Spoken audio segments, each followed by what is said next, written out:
Austin Eckroat, the 25-year-old newly minted winner on the PGA Tour after coming out victorious in the 2024 Cognizant Classic. Eckroat has such a great swing, and it's really no surprise for a lot of people that he's broken through on the PGA Tour.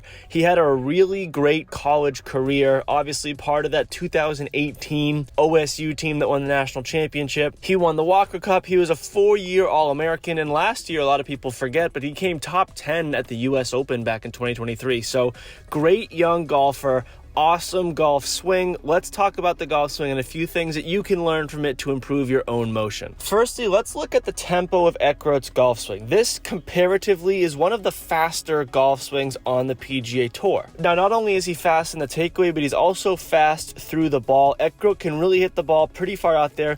He's not a small guy, but by no means is he one of the bigger guys on the PGA Tour. Stands at 6 foot 175, but it's a very, very quick golf swing. So with quick golf swings, there are a few things to note. For many golfers, especially amateur golfers, their issue is that they are just a little bit too fast in their takeaway and fast through transition. And what that does is it really gets the body out of sync. Oftentimes, the upper body will be a little bit slower than the lower body. You'll hit across the ball and hit a slice. For someone like Eckroat, who practices a ton, he can get away with this fast swing and this fast tempo just because he practices so much. So when a lot of people look at some of these PGA Tour swings like Matt Fitzpatrick, Jon Rahm, and now Austin Eckroat, they look at that fast tempo and say, hey, the faster you take it back, the faster you go through the ball. That's not necessarily true. Actually, for most amateurs who don't spend, 5 days a week practicing their golf swing, the fast golf swing could be to their detriment. So it's not always proper to compare a PGA Tour player's motion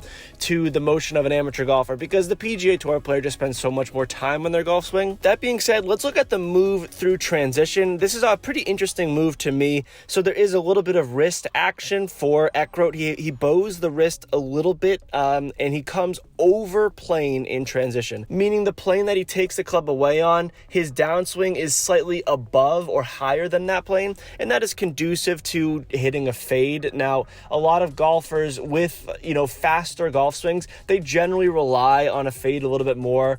Jon Rahm is kind of the classic example of someone who loves to fade the ball because he's a little bit quick and a little bit over plane. It is important to note that if you are over plane, for a PGA Tour pro, he's very barely over plane. But for someone who is an amateur golfer and much more over plane, that's conducive to hitting like I said earlier, a fade. But if it gets exaggerated, it turns into a slice and it gets very, very spinny and steep. So if you are over plane in your golf swing, great, that's fine. Just don't be too far over plane. I would use this model of this takeaway that Eckroat has as a really great example of someone who is over plane but very slightly, and this leads to a very nice controllable fade. Another benefit of Eckroat being just slightly over plane is that if he wants to hit a draw, he doesn't have to make a ton of swing changes. He just needs to shallow it out a little bit, maybe close that club face just a little bit, and as we saw throughout the Cognizant Classic, Eckroat can absolutely turn to that draw when he wants to. He's pretty solid with both ball flights, and that's because largely he's fairly neutral on his swing plane. Another thing that I love about Eckroat's swing is although that takeaway is quick and the swing is quick, it doesn't look like he's swinging too hard. It looks like he's swinging fast. I think there's a big difference in the two. Swinging hard is someone who stays off balance. They're really just trying to grip it and rip it, but someone who swings fast is very efficient in their motions and balanced throughout their golf swing. And finally, something that I find pretty interesting about this golf swing is how he doesn't really get too low throughout the impact positioning.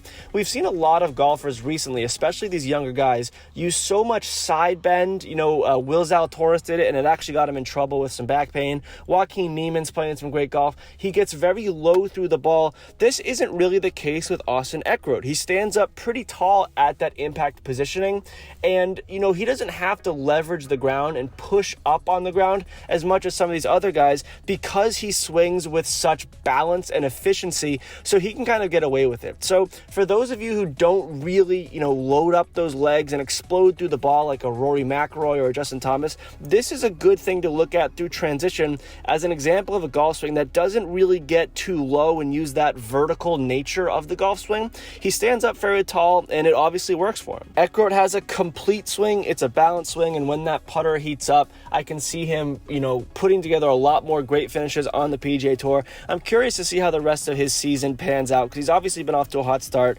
And once you break through on the PGA Tour with your inaugural victory, sometimes the floodgates open. And the golf swing speaks for itself. So I hope that you learned a few things from this golf swing. If you have any questions or comments on things that I mentioned or failed to mention, please leave them in the comment section down below. As always, thank you all very much for watching. Play well and take care.